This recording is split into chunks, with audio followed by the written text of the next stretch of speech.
The cons are that they're very prone to leaking. So it's basically like you're living in a basement or a walkout basement.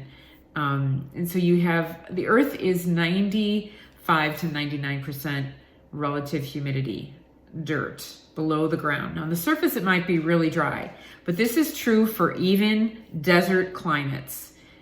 If there's plants growing.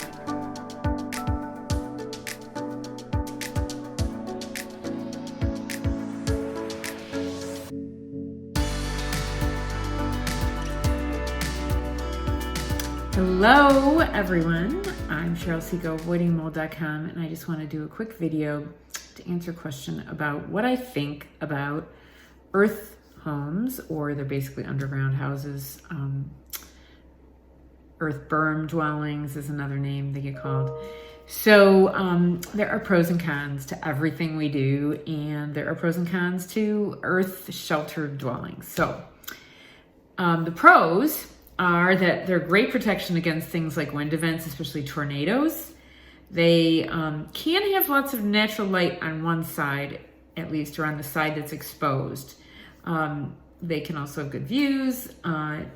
They're very quiet because you're basically in the ground, usually. And I had somebody tell me pets seem to like them. I think maybe they like living in a hole. And people might feel like they're close to nature. The cons are that they're very prone to leaking. So it's basically like you're living in a basement or a walkout basement. And so you have, the earth is 95 to 99% relative humidity, dirt below the ground. Now on the surface, it might be really dry, but this is true for even desert climates. If there's plants growing, there's water somewhere down there, and the ground tends to be cool, so that could be an advantage, that it keeps your building cool if you're in a hot place. However, the moisture is always in the ground. You can look it up. It's 95 to 90 to 100% relative humidity in the dirt. You can actually get one of these little testers. They have them for plants and farming and growing plants. And so you basically can stick it in the ground and it goes in a ways, and I'll tell you what the moisture content is in the soil. I guarantee you it's going to be higher than you think. So flooding is a concern on the con side. Also, landscaping can be a challenge. Earthquakes, they can be very prone to cracking because the ground is moving. You can always, every building has a problem with cracking in an earthquake.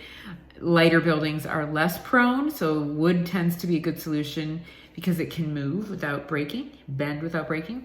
Concrete doesn't bend without breaking. It'll crack. So it's probably really difficult and expensive to repair those kinds of buildings that are below the ground. Mold is a big concern. So people that are really worried about mold, I'm always amazed that they're looking to consider an earth-bermed dwelling because it's kind of like living in a basement.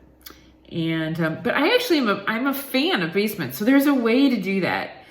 I'm also a fan of ventilation. And so that's where it falls off for me, is that if you're building into the earth, you have ventilation usually only on one side. And I like to have 4 sides of ventilation. I like to be thinking about the way the sun hits the building and moving air through buildings. So that would be a challenge for me in an earth berm dwelling because you have to get in and out. And it's usually limited on the ventilation, cross ventilation. I have read that depreciating home value can be a challenge. It's not something common, and there might not be a lot of people that want that kind of building. Bugs and pests could be a problem. They're living in the soil too, so they like damp spaces. And one of the things that somebody had listed in an article was people invade your privacy. I don't know how that works. Maybe because it's so interesting, they come and knock on your door. But those are my thoughts on a earth berm dwelling. And if you have any other questions, feel free to send them to me. And as I can, I will do my best to answer them. So I hope this is helpful. Thanks for watching. If you enjoyed this video, hit subscribe. For more free information on safe building, avoiding mold, and water damage, visit avoidingmold.com.